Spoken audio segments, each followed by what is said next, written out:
প্রথম দাবি, খুলনা প্রকৌশল ও প্রযুক্তি বিশ্ববিদ্যালয়ের সকল শিক্ষার্থী, শিক্ষা কর্মকর্তা, কর্মচারী ও অধীনস্থ সকলে কুয়েটের সাথে সংযুক্ত থাকা অবস্থায় কুয়েটের ভেতরে এবং বাহিরে কোনো প্রকার রাজনীতির সাথে প্রত্যক্ষ বা পরোক্ষভাবে জড়িত থাকতে পারবে না উল্লেখ করে অধ্যাদেশ জারি করতে হবে এবং এর ব্যত্যয় ঘটলে শাস্তি হিসাবে অত্র বিশ্ববিদ্যালয় থেকে শিক্ষক, কর্মকর্তা, কর্মচারী এবং সংশ্লিষ্ট সকলকে আজীবনের জন্য বহিষ্কার এবং শিক্ষার্থীদের জন্য ছাত্রত্ব বাতিল বিষয়টি স্পষ্টভাবে অধ্যাদেশে উল্লেখ করতে হবে।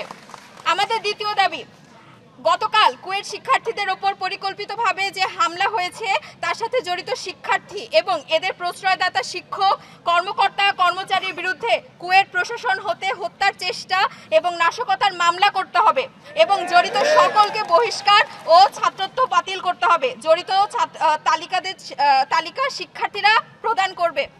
আমাদের ৩ নম্বর দাবি, এখন থেকে আগামী ২৮/২/২০০৫ তারিখ পর্যন্ত কুয়েট শিক্ষার্থীদের সকল প্রকার নিরাপত্তা প্রদানের লক্ষ্যে কুয়েট ক্যাম্পাসের বাইরে পর্যাপ্ত সংখ্যক সামরিক বাহিনীর সদস্যদের সহায়তা নিশ্চিত করতে হবে। আমাদের ৪ নম্বর দাবি, গতকালকের ঘটনায় আহত সকলের চিকিৎসা সংক্রান্ত ব্যয়ভার কুয়েট প্রশাসন থেকে সম্পূর্ণরূপে গ্রহণ করতে হবে। আহত তালিকা শিক্ষার্থীদের পক্ষ থেকে প্রদান করা হবে।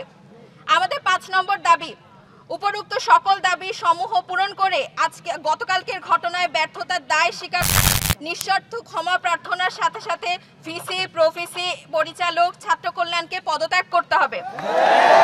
আমাদের সর্বশেষ দাবি, কুয়েট প্রশাসন থেকে এই ন্যাক্কারজনক ঘটনার প্রতি ক্ষমা প্রার্থনা করে একটি আনুষ্ঠানিক বিবৃতি প্রকাশ করতে হবে। সেখানে কুয়েট প্রশাসনের পক্ষ থেকে আমাদেরকে কোনো রকম সহযোগিতা না করার জন্য দায়ভার গ্রহণ করে বিবৃতি প্রদান করতে হবে।